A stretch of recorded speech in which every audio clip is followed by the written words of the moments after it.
পেহেলগাম হত্যাকাণ্ড ইস্যুকে ঘিরে এবার ভারতের উত্তরপ্রদেশ রাজ্যে গুড়িয়ে দেওয়া হলো মসজিদ, মাদ্রাসা সহ প্রায় ৩০০ মুসলিম স্থাপনা। বুধবার মোদী সরকারের প্রশাসন বিবৃতিতে দাবি করে, অবৈধভাবে নির্মাণ করায় রাজ্যের ৭টি জেলায় ২২৫টি মাদ্রাসা, ৩০টি মসজিদ এবং ২৫টি মাজার ভেঙে ফেলা হয়েছে। প্রশাসনের অভিযোগ, নেপাল সীমান্তের কাছে এসব স্থাপনায় নেই কোনো আইনি অনুমোদন।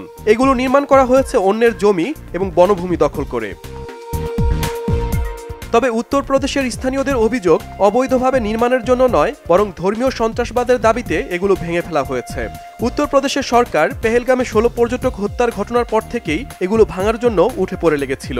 এর আগে গেল ২২ এপ্রিল কাশ্মীরের পেহেলগামে ১৬ পর্যটক নিহত হওয়ার পর দ্য রেজিস্ট্যান্স গ্রুপ হামলার দায় স্বীকার করে। এরপরই ভারতের কেন্দ্রীয় সরকার এবং উত্তরপ্রদেশের রাজ্য সরকার দাবি করে আসছে, রাজ্যটিতে বিভিন্ন ধর্মীয় স্থাপনায় ধর্মীয় উগ্রবাদ ও সন্ত্রাসবাদের প্রশিক্ষণ কেন্দ্র হিসেবে ব্যবহার হচ্ছে। তাই স্থানীয়রা ধারণা করছে, এই পেহেলগাম ইস্যুকে কেন্দ্র করে এসব মসজিদ ভেঙে ফেলা হচ্ছে। অভিযান চালানো জেলাগুলোর মধ্যে রয়েছে মহারাজগঞ্জ, সিদ্ধার্থনগর, বলরামপুর, শ্রাবস্তি, বাহারাইচ, লাখিমপুর খেরি ও পিলভিট। এসব জেলা নেপাল সীমান্তের কাছাকাছি এলাকায়।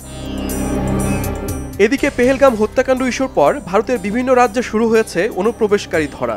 এ অভিযানের অংশ হিসেবে রাজস্থান থেকে অন্তত ১৪৮ জন বাংলাদেশিকে আটক করা হয়েছে। প্রশাসনের দাবি, এসব বাংলাদেশি ভারতে অবৈধভাবে বসবাস করছে। এরই মধ্যে তাদের ত্রিপুরা রাজ্যের আগরতলায় স্থানান্তর করা হয়েছে। সেখানে আটক আছে কমপক্ষে ৬০০ বাংলাদেশি। স্থানীয়দের দাবি, মুসলিম বাংলাদেশিদের টার্গেট করা হচ্ছে।